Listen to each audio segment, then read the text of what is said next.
Kayo po ba mga bossing ko isa sa mga mananaya at nais po kayo na magwagi na limpak-limpak na salapi? Pwede niyo po itong gawin mga bossing ko na isa sa mga pamamaraan upang sa ganon magtuloy-tuloy ang pasok na swerte. Pero syempre mga bossing ko hindi naman sa pagtaya-taya, pwedeng hindi ticket, pwede naman po yung wishes po inyo pong gamitin. Tapos ilalagay natin to sa ampaw na kulay pula. Ngayon pa mga bossing, ang gagawin lang po natin, tayo po ay magwi-wish ng mula sa ating pong puso.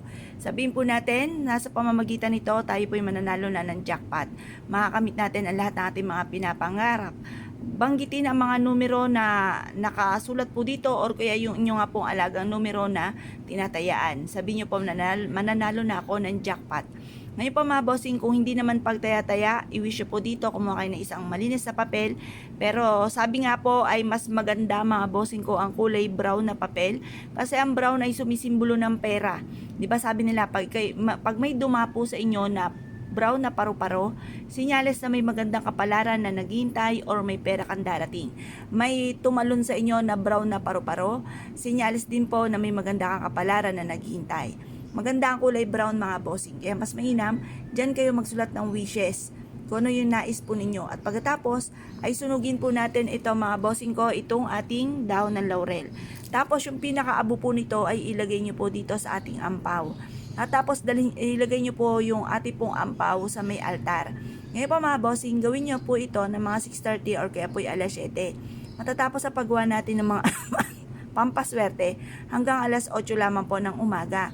Mag-wish po kayo na mula sa inyong pong puso at makakamit nyo ang lahat ng mga pinapangarap po ninyo. Mapapasin ninyo na lagi kayo iniaadya, kung saan lagi kayo suswertihin, mapapasin ninyo na puro swerte ang dumarating mga bossing. Panay jackpot ang dumarating. Ngayon po mga bossing, ito po mga bossing ko yung pinaka the best na gawin nyo po ng mga Tuesday or Friday. Pero kung ikaw ay abala, hindi ka makapagawa ng ganyan, magmamadali ka, huwag nyong gawin ng Tuesday or Friday. Kahit anong araw na lamang, basta't makakapag-focus ka ng panalangin. Kasi yun ang pinaka-importante, ang pagiging focus at naniniwala sa mga ginagawa. Kapag naging focus sa panalangin, mabilis yung ma-achieve yung mga pangarap ninyo. Mapapasin ninyo na lagi kayong iaadya, kung saan lagi kayo ay suswertihin. Proven po ito na maswerte. Basta't may 100% kang paniniwala sa mga gatong mga pamamaraan.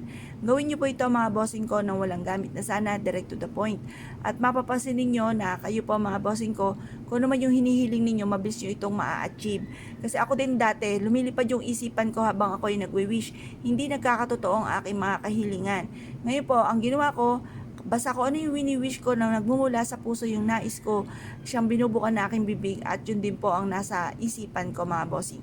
At mabilis ko na-achieve ko ano man yun ninanais ko mga bossing. Kaya kung kayo pinaniwala at nais po itong gawin, lumarga na po kayo, gawin nyo na ito kahit anong araw nyo maibigan. Basta't kayo po ay may 100% na paniniwala. I-mindset nyo na kayo magiging matagumpay. I-mindset nyo na lahat ng mga pangarap nyo ay matutupad. Pero syempre mga bossing, lagi po tatandaan, ang ating mga pampaswerte ay sangkap lamang para tayo maging matagumpay sa buhay. Ang numero 1 po niyan ay sipag at syaga, double time sa pagkayod. Kaya ako pinaniwala mga bossing, asya, good luck po sa inyo po lahat.